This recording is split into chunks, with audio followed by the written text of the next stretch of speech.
Why Aliens Won't Abduct You by Janson Davies. Chapter 1. The Dream That Nobody Asked For. Grover Baxter had one goal in life: to be abducted by aliens. Not for the probing, not for the experiments, and certainly not for the interstellar dental work. No, Grover wanted the story, the memoir, the TED Talk, the Netflix docu-series. No, Grover's dream was simpler, sadder, and somehow stickier. He wanted to be interesting. He had tried other things. He once joined a pyramid scheme selling anti-aging crystals made from Himalayan salt and expired glitter. He briefly ran a YouTube channel called Grover's Paranormal Pantry, where he reviewed haunted canned goods. Episode 3. This creamed corn expired in 1997 and whispered my name. But none of it stuck. None of it made him feel chosen. So he set his sights higher. Literally. Aliens. The ultimate endorsement. The cosmic equivalent of being picked first in gym class by beings who could bend time and had opinions about Earth's magnetic field. If they took him, it meant he mattered. If they didn't, well, he didn't want to think about that. Grover lived in a beige apartment above a laundromat that smelled like warm socks and fabric softener. He worked part-time at a store that sold novelty mugs with slogans like, "I believe in Mondays," and "Beam me up, I'm overqualified." He owned 3 houseplants, all of which were plastic. He watered them anyway. He wasn't unhappy, exactly, just underwhelmed. Like life had promised him a sci-fi epic and delivered a slow-moving documentary about how grass grows. One night, while watching a rerun of a documentary called Aliens, probably real, definitely rude, Grover had a revelation. The narrator, a man with a voice like gravel and conspiracy, said, "Aliens don't just abduct anyone. They choose the best of us." Grover sat up, spilled his tea. Didn't notice. That was it. That was the problem. He hadn't been chosen because he hadn't made himself abductable. He needed to stand out. He needed to be the kind of human who screamed, "Take me to your leader," without saying a word.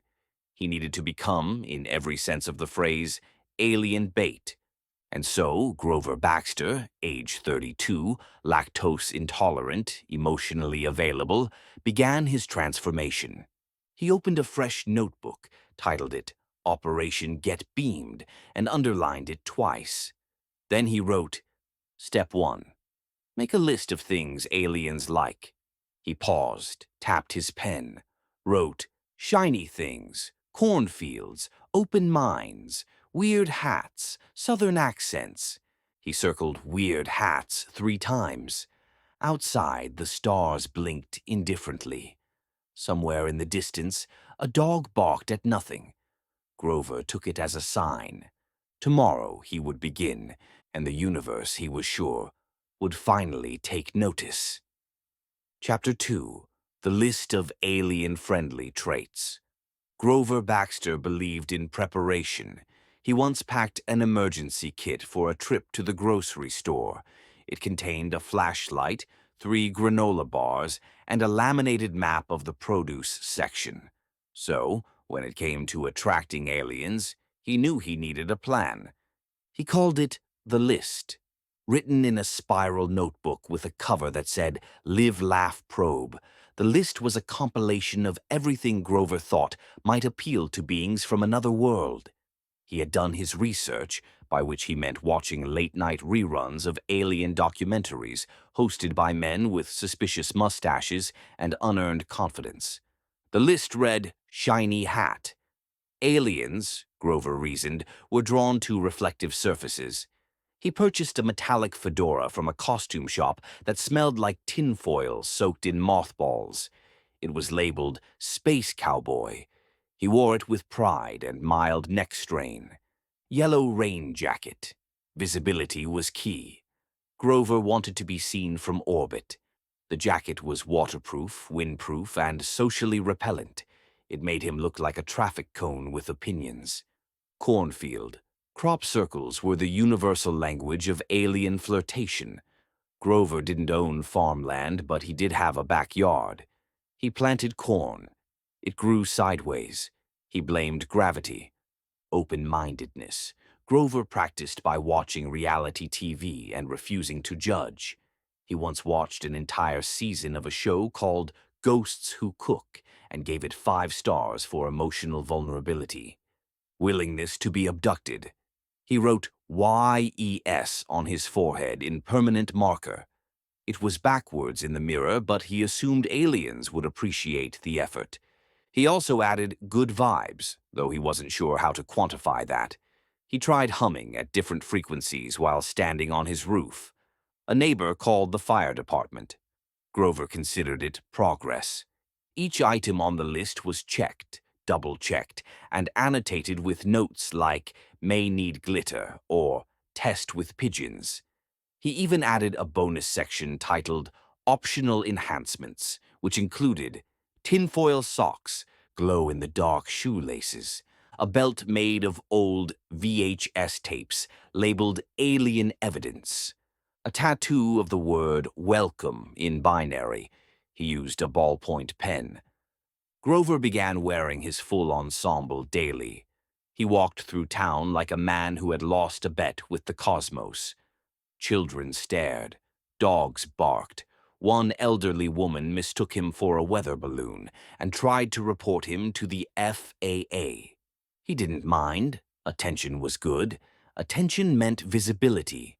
Visibility meant possibility. At night, Grover stood in his cornfield, arms outstretched, shiny hat glinting under the moonlight, raincoat rustling like a disappointed ghost. He whispered to the stars, "I am ready." The stars did not respond. But Grover was undeterred. He had the list. He had the look. He had the corn. All he needed now was the aliens. Chapter 3. The Move to Nowhere.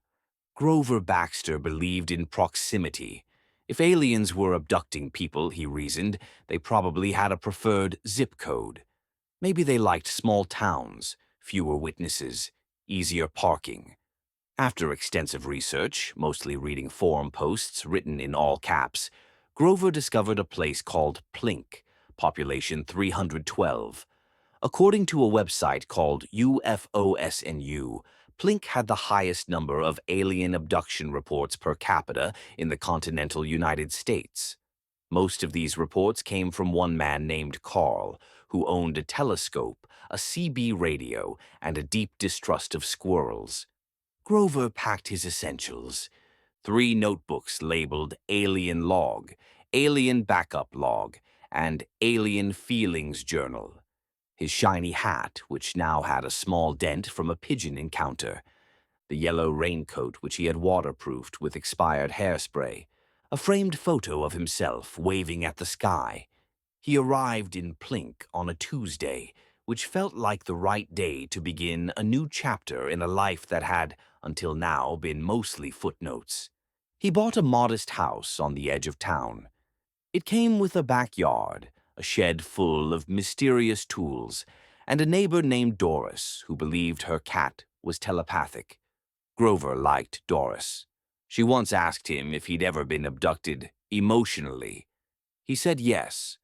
The backyard was perfect, flat, open, and just large enough for a cornfield. Grover planted corn, not for sustenance, not for sale, but for seduction. He wanted crop circles. He wanted aliens to look down and say, "Ah, yes, a man who understands agriculture and our need for expression." He even left a note in the field, written in biodegradable glitter glue. "Dear extraterrestrials, feel free to circle. Love, Grover." The corn grew unevenly. Some stalks leaned left, others leaned right. But Grover didn't mind. He was an equal opportunity farmer, and it was the intention that mattered.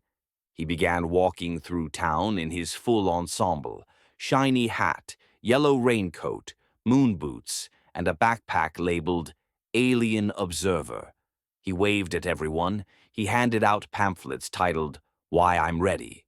He once gave a speech at the local diner about intergalactic hospitality while standing on a chair and holding a flashlight. The townspeople were polite, mostly. Soon Grover earned a title, the town oddball. It wasn't the title he wanted, but it was a title, and titles he believed were the first step toward recognition, even if that recognition came from beings who communicated via telepathy and occasionally rearranged livestock. At night, Grover stood in his cornfield, arms outstretched, whispering to the stars. He imagined them listening. He imagined them debating. He imagined one alien saying, "He's got spirit," and another replying, "He's got glitter glue." He waited, and the universe, as always, remained professionally indifferent. Chapter 4. The Go Bag of Galactic Readiness. Grover Baxter believed in readiness. He once packed a suitcase for a weekend trip to his cousin's house that included 6 pairs of socks, a compass, and a laminated emergency contact list written in Morse code. His cousin lived 2 blocks away. So naturally, once he'd settled into Plink and established his cornfield of cosmic seduction, Grover knew it was time to prepare for the moment he'd been waiting for, the abduction. He called it the Go Bag. It was a duffel bag the color of unresolved trauma, somewhere between olive and regret. He kept it by the door just in case the aliens arrived unannounced, which he assumed they would. He didn't expect them to knock. He expected them to shimmer. Inside the bag, Grover packed toothbrush and travel-sized toothpaste. He didn't want to be remembered as the guy with bad breath in the mothership. Notebook labeled "Observations from the Other Side," pre-filled with blank pages and one motivational quote, "You are the probe you wish to see in the world." 3 granola bars, one for him, one for the aliens, and one for diplomacy. A universal translator, which was actually just a speak and spell from 1987. He hoped it would impress them. A change of clothes, including a jumpsuit he'd sewn himself from reflective emergency blankets. It rustled when he walked and made him look like a sentient baked potato. A small mirror, for self-reflection, literal and metaphorical. A copy of his birth certificate, just in case they needed proof of origin. A mixtape labeled Earth's Greatest Hits, featuring whale sounds, a kazoo solo, and Grover humming Bohemian Rhapsody off-key. He also included a note folded neatly and tucked into the side pocket. It read, "Dear intergalactic friends, I come in peace, snacks and curiosity. I am open to learning, sharing, and mild experimentation.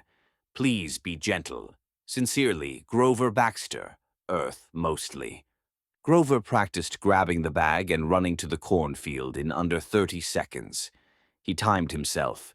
His best was 28, though he tripped over a garden gnome and sprained his optimism. He began sleeping in his yellow raincoat, just in case. He kept his shiny hat on the nightstand, next to a flashlight and a small jar, labeled Emergency Glitter. He didn't know what it was for, but it felt important. Each night he stood in the cornfield, go bag slung over one shoulder, staring at the stars like a man waiting for a bus that might not exist. He whispered, "I'm ready," and imagined the mothership descending, lights blazing, doors opening, and a voice saying, "Nice bag." But the sky remained silent. The corn swayed. A raccoon watched him from the shadows, unimpressed. Still, Grover believed. He had the outfit. He had the field. He had the bag. And if readiness counted for anything in the cosmos, he was practically abducted already. Chapter 5. The Support Group of the Chosen Few. Grover Baxter believed in community. He once joined a book club just to discuss a pamphlet. He attended a seminar on advanced listening and asked if it came with subtitles. So, when he learned that Plink hosted a monthly alien abductee support group, he knew it was time. The group was called Taken But Not Forgotten. They met in the basement of the local library, between the tax prep flyers and a shelf labeled Books That Smell Like Basement. Grover arrived early, wearing his full ensemble, shiny hat, yellow raincoat, moon boots, and his go-bag slung over one shoulder like a man prepared for either interstellar travel or a very specific scavenger hunt. He entered the room and froze. They were all there, the abducted, the chosen, the ones who had seen the inside of a ship and lived to tell about it, sometimes loudly, sometimes with interpretive dance. There was Marla, who claimed she'd been taken during a meteor shower and returned with a heightened sense of smell and a mild disdain for French toast. Dennis, who said the aliens taught him how to fold fitted sheets telepathically. Ruth, who insisted she'd spent 3 days on a ship where everything was made of soft plastic and the aliens communicated entirely through blinking. And Frank, who didn't speak much but wore a t-shirt that read, "I got probed and all I got was this lousy shirt." Grover sat down, clutching his notebook labeled Questions for the Enlightened. He had prepared a list. What did the ship smell like? Did they offer snacks? Was the probing optional? Did they mention me? Marla opened the meeting with a deep breath and a statement. "We are not victims. We are visitors." Everyone nodded solemnly. Grover nodded too, though he wasn't sure what he was agreeing to. Dennis passed around a bowl of pretzels. "These are Earth snacks," he said. "Aliens prefer cubes." Grover took one. It tasted like validation. The group shared stories. Ruth described the sensation of weightlessness and the disappointment of returning to gravity. Frank showed a drawing of the ship's interior, which looked suspiciously like a dentist's office with mood lighting. Grover raised his hand. "I haven't been abducted," he said. "Yet." The room went quiet. Marla tilted her head. "Then why are you here?" "I'm pre-abducted," Grover said. "I'm preparing." "I admire all of you. You're my heroes." Dennis smiled. "That's sweet. Also slightly concerning." Grover opened his notebook. "Do you think I'm trying too hard?" Ruth blinked twice, slowly. "Aliens don't like desperation. It smells like vinegar." Frank grunted. "They took me while I was unclogging a drain. I wasn't even trying." Marla leaned forward. "Sometimes the best way to be chosen is to stop trying." Grover nodded. He didn't understand, but it sounded profound. The meeting ended with a group chant. "We were taken. We are changed. We are not alone." Grover mouthed the words, hoping they counted. As he walked home, go-bag bouncing against his hip, Grover felt something new. Not hope, exactly. Not disappointment. Something quieter, like being seen but not selected. He stood in his cornfield that night, arms outstretched, whispering to the stars. "I'm here," he said, "but I'm not waiting. I'm not even trying." The stars blinked, the corn swayed, and somewhere in the vast silence of space, a cube-shaped snack was consumed. Chapter 6. The Close Encounter of the Fabricated Kind. Grover Baxter believed in initiative. He once tried to get jury duty by mailing the courthouse a sympathy card. He once wore a neck brace to a job interview just to seem mysteriously resilient. So, when he realized that being abducted was harder than expected, he did what any desperate man in a shiny hat might do. He decided to fake it. It wasn't a lie, exactly. It was more of a preemptive memoir, a speculative autobiography, a performance piece for an audience that might or might not exist. He began with the essentials, a story. "It happened on a Tuesday," he told himself aloud, pacing his living room. "I was watering the corn. The sky turned purple. I felt a tingling in my pancreas." He paused.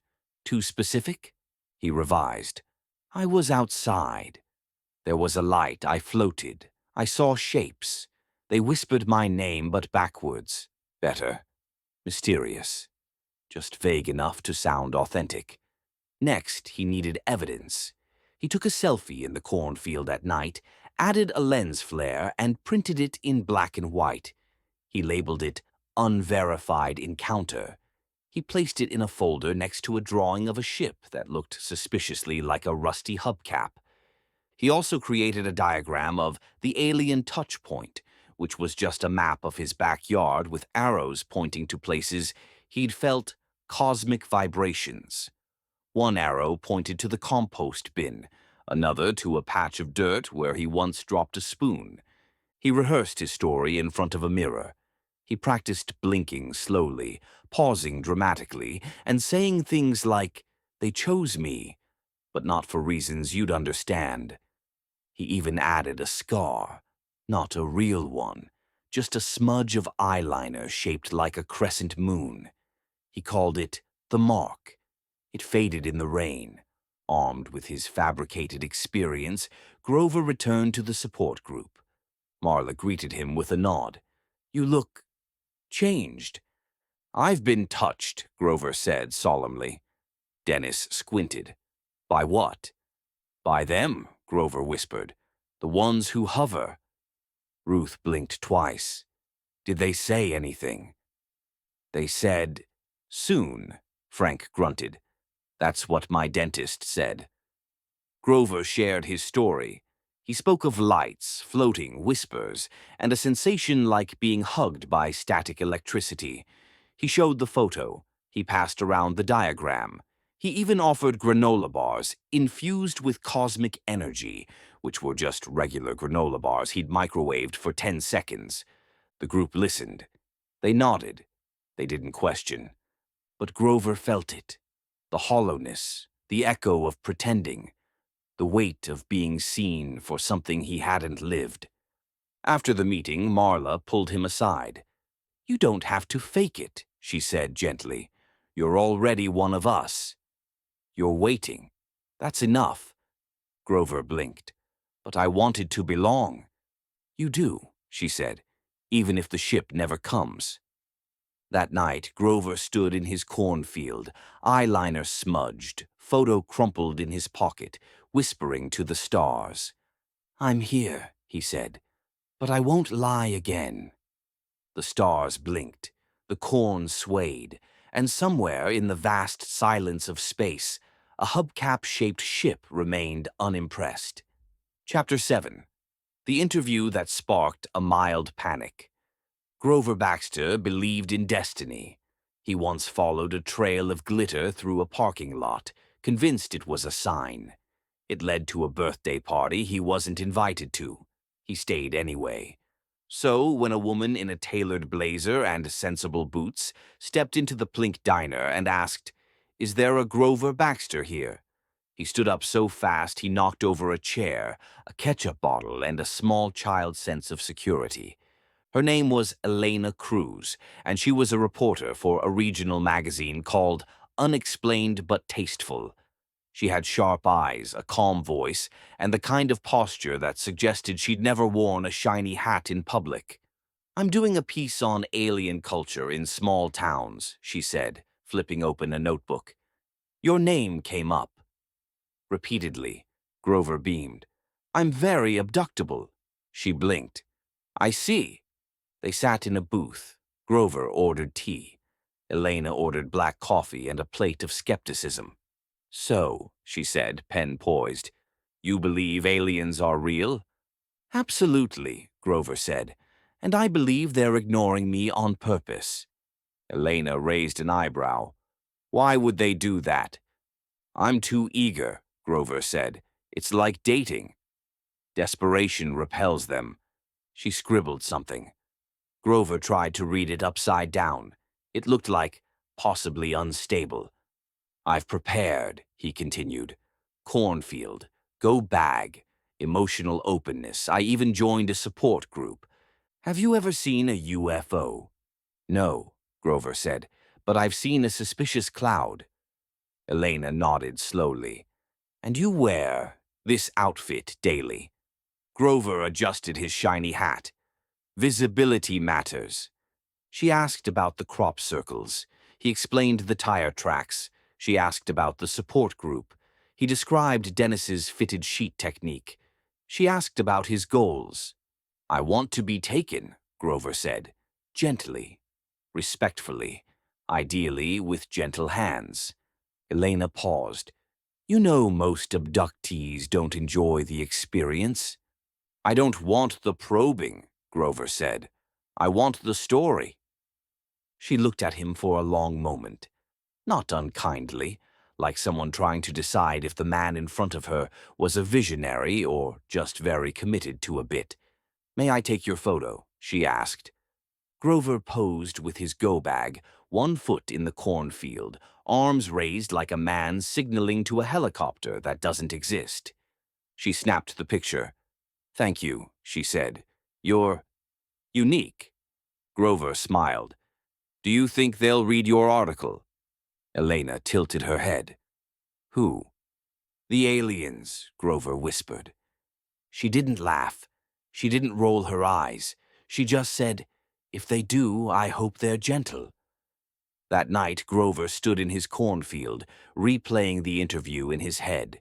He wasn't sure if he'd impressed her. He wasn't sure if she believed him. But for the first time, someone had listened. Someone had written it down. And maybe, just maybe, that was enough. The stars blinked. The corn swayed. And somewhere in the vast silence of space, a magazine editor considered cutting the piece for length. Chapter 8. The Spotlight That Flickered. Grover Baxter believed in exposure. He once stood in front of a mirror for 3 hours trying to radiate abductability. He once mailed a headshot to NASA with the caption, willing and available. So, when Elena Cruz's article was published, he expected the universe to respond. It did, sort of. The piece appeared in Unexplained but Tasteful, under the headline, The Man Who Waits, One Town's Most Eager Non-Abductee. It was generous. Elena had captured his sincerity, his cornfield, his go-bag, and his unwavering belief that aliens were just playing hard to get. She described him as a beacon of cosmic optimism in a town that mostly ignores him. She even included the photo, Grover, mid-pose, arms raised, eyes hopeful, raincoat billowing like a confused flag. Grover printed 10 copies. He framed one. He laminated another. He mailed one to the Plink Town Council with a sticky note that read, Told you I mattered. Then the emails started. Most were from people who wanted to know if he sold the raincoat. One asked if he'd been abducted emotionally. A few offered unsolicited advice, including, try wearing more magnets. Aliens love jazz. Learn saxophone. Have you considered being less available? One email stood out. It was from a man named Trevor, host of a podcast called Galactic Maybe. He wanted to interview Grover. Your story is confusing, Trevor wrote. Let's unpack it. Grover agreed immediately. The interview was remote. Grover wore his shiny hat and sat in front of a backdrop he'd made from aluminum foil and optimism. Trevor, a man with a beard that suggested he'd once lived in a yurt, asked questions like, Do you think aliens owe you an apology? Is this about validation? What's your stance on interstellar consent? Grover answered with passion, I just want to be chosen. Gently, respectfully, ideally with snacks. The episode aired. It was titled, The Man Who Waits, a case study in cosmic patience. Grover became a minor internet curiosity. Not viral, more lukewarm. A few memes circulated. One showed him standing in the cornfield with the caption, Still Waiting. Another featured his go-bag labeled, Hope in a Duffel. He didn't mind. Attention was attention. And maybe, just maybe, the aliens had Wi-Fi. But then came the backlash. A rival abductee named Tina from Tulsa posted a video titled, "Why Grover Baxter is a Fraud." She accused him of performative abductability, claimed his cornfield was emotionally dishonest, and said his raincoat was a cry for help disguised as outerwear. Grover watched the video twice. He didn't cry. He did eat 3 granola bars in silence. He considered responding. He drafted a statement. "I am not a fraud. I am a man with a field, a bag, and a dream." He deleted it. Instead, he stood in his cornfield that night, raincoat zipped, hat tilted, whispering to the stars. "I'm still here," he said, "but I'm not chasing." The stars blinked. The corn swayed. And somewhere in the vast silence of space, a podcast listener wondered if Grover was the real alien. Chapter 9. The signal that was probably something. Grover Baxter believed in signs. He once mistook a flickering street lamp for Morse code. He once followed a trail of spilled glitter through a farmer's market, convinced it was a breadcrumb trail from the stars. It led to a booth selling artisanal soap. He bought 3. So, when his homemade radio tower crackled to life at 3:17 a.m. and emitted a sound that could only be described as confused static with ambition, Grover knew this was it.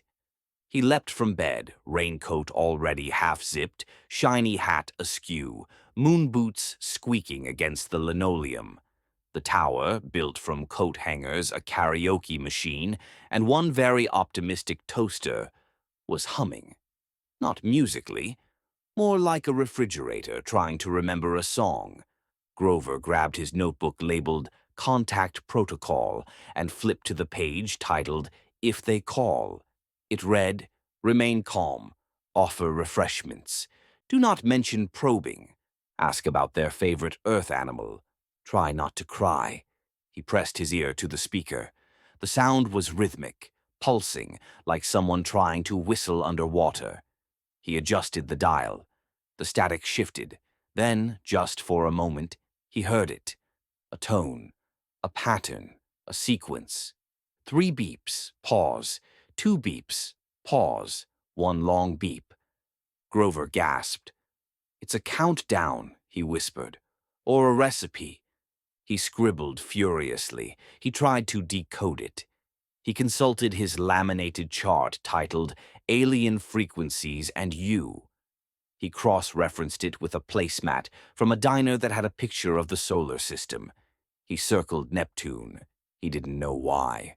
The signal repeated. 3 beeps, 2 beeps, 1 long beep. He ran outside, go bag slung over his shoulder, flashlight in hand, standing in the cornfield like a man auditioning for a role he invented. "I hear you," he shouted. "I'm ready." The corn rustled. The stars blinked. Grover waited. The signal faded. The tower went quiet. The toaster sighed. He stood there for an hour, whispering phrases like, "I come in peace," and "I have granola." Nothing happened. No ship, no shimmer, no voice saying, "Nice hat." But something had changed. He had heard something real, or real adjacent, and whether it was a transmission from Zeta Reticuli or a rogue ham radio enthusiast with a flair for drama, it didn't matter. Grover felt seen, or at least pinged. He returned to the house, made tea, and wrote in his journal. They spoke. Briefly, indirectly, possibly by accident. I will be here when they speak again. That night he slept in his raincoat, go bag by the door, tower humming softly in the background, and somewhere, in the vast silence of space, a signal bounced off a satellite and disappeared into the void. Chapter 10. The Invasion of the Like-Minded. Grover Baxter believed in influence. He once left a Yelp review so persuasive it got a salad bar shut down. He once convinced a stranger at a bus stop to try wearing socks on their hands for warmth and mystery. So when his story, his signal, his cornfield, his raincoat began to circulate in the right corners of the internet, he wasn't surprised. He was, however, unprepared. It began with a single van. Matte black, covered in bumper stickers like, "My other ride is a saucer," and "I break for abductions." It parked across from Grover's house and released 4 people in matching yellow rain jackets and elaborate tinfoil hats shaped like various household appliances. Then came another van, then a Prius, then a caravan of RVS campers, and one suspiciously modified ice cream truck that played theremin music instead of jingles. By noon, Grover's front yard looked like a Comic-Con panel had crash-landed in a hardware store. They called themselves the Receptacles. "We're here to amplify your signal," said a man named Gaylord, who wore a colander with blinking LEDs and introduced himself as a freelance frequency empath. "We read your story," said Luna, who had laminated her own go-bag checklist and wore a raincoat made entirely of emergency blankets. "You're a beacon." Grover blinked. "I'm flattered." They set up tents. They installed satellite dishes made from pizza pans. They held workshops with titles like "How to Hum in Frequencies That Hurt" and "Consent and the Cosmic Touch." Someone brought a fog machine. Someone else brought a goat for grounding. And then they found the cornfield. "Oh, wow," said Gaylord, stepping into the stalks. "This is sacred geometry waiting to happen." "No, please," Grover began, but it was too late. They trampled it, all of it. They stomped out spirals. They laid down in concentric circles. They danced barefoot while chanting in what sounded like Esperanto filtered through a kazoo. One man attempted to channel the mothership by lying face down in the mud and humming into a mason jar. Grover stood at the edge of the field, go bag in hand, watching his carefully cultivated alien bait become a flattened mess of stalks, glitter, and sandal prints. "This was supposed to be for them," he muttered. Gaylord approached, beaming. "They'll love it. We've made it more accessible, less uptight." Grover stared at the wreckage. It was never about accessibility. It was about intention. Luna handed him a pamphlet titled, "How to Monetize Your Abduction." You could charge for tours. Maybe start a podcast. "I don't want a podcast," Grover said. "I want to be taken seriously." Or just taken. That night, the field was lit with glow sticks and battery-powered lanterns. The receptacles held a vigil. They sang songs with titles like "Beam Me Up Emotionally" and "We Are Stardust, but also available Tuesdays." Grover sat on his porch watching the chaos unfold. His corn was gone. His solitude was gone. His signal tower now broadcast a loop of Gaylord's spoken-word poetry about interdimensional longing. He sipped his tea. It tasted like defeat and chamomile. And yet, somewhere in the static, he thought he heard it again. 3 beeps, 2 beeps, 1 long dash. Then someone tripped over the toaster. The signal died. Grover sighed. The stars blinked. The corn lay flat. And somewhere in the vast silence of space, a transmission was missed by exactly 1 second. Chapter 11. The Offer That Missed the Mark. Grover Baxter believed in arrival. He once waited outside a movie theater for a film that had been canceled. He once stood in line for a book, signing by an author who turned out to be fictional. So, when the sky above Plink shimmered like a disco ball having an identity crisis, Grover knew. This was it. The mothership descended slowly, dramatically, like a chandelier with opinions. It hovered above the cornfield, what was left of it, casting a soft green glow over the flattened stalks, the scattered glow sticks, and one confused goat. The receptacles screamed. Some wept. One attempted to live stream the moment but accidentally filmed their own feet. Grover stood at the center, raincoat zipped, shiny hat polished, go bag slung over his shoulder like a man prepared for destiny. A beam of light enveloped him. It was warm. It smelled faintly of cinnamon and static. Then came the voice. Not booming, not robotic, just tired. Grover Baxter, you have been selected. Grover's heart raced. His knees wobbled. He clutched his go-bag like a child holding a teddy bear made of granola. We have already abducted the elite, the voice continued.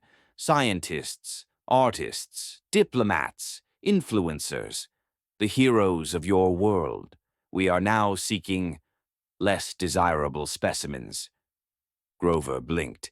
I'm sorry. What? You are statistically unremarkable, emotionally erratic, socially peripheral. You are ideal. Grover's mouth opened, closed, opened again. You mean I'm a consolation prize? You are what remains. One of the bottom dwellers. The beam pulsed, the ship hummed, the receptacles gasped. Grover stepped back. No, he said. The voice paused. No. I waited, Grover said. I prepared. I planted corn. I laminated things. I wore this hat for 3 years. I didn't do all that to be your leftover. You are not a leftover. You are ambient. Grover frowned. That's worse. The beam flickered. The voice sounded mildly annoyed. Do you accept the invitation? Grover looked up at the ship. He imagined the interior, soft plastic, blinking lights, maybe a snack bar. He imagined the story, the TED Talk, the Netflix docu-series. Then he looked at his field, his house, his laminated birth certificate, his goat. No, he said. I deserve better. Or nothing. The beam vanished. The ship hovered for a moment, then slowly ascended, like a disappointed parent leaving a school play early. The receptacles stared. One sobbed into a colander. Grover stood alone in the field, raincoat rustling, hat slightly askew, heart pounding. He had been chosen, and he had said no. That night he sat on his porch, sipping tea, watching the stars blink like they were trying not to laugh. And somewhere in the vast silence of space, a datapad was updated. Next to Grover Baxter's name, someone wrote, Declined, possibly too ambient. Chapter 12. The Man Who Wasn't Taken. Grover Baxter believed in closure. He once ended a friendship with a houseplant by writing it a farewell letter. He once threw a retirement party for a pair of socks. So, when the mothership left without him, and the receptacles packed up their tents and colanders, Grover knew. This was the end of something. Not the end of hope, not the end of waiting, just the end of needing to be chosen. The cornfield was gone, flattened, trampled, rebranded as the landing zone by a blogger who sold alien-themed candles. Grover didn't rebuild it. He let it rest. He planted wildflowers instead. They grew sideways, defiantly. Elena Cruz returned for a follow-up interview. She found Grover sipping tea on his porch, wearing a regular hat and a raincoat that had faded to a soft, unremarkable yellow. They came, she said. They did, Grover replied. And you said no. I did. She paused. Why? Grover looked at the sky. Because I wanted to be chosen for something more than being forgettable. She nodded. That's oddly inspiring. The article was titled, The Man Who Waited, Then Walked Away. It went mildly viral.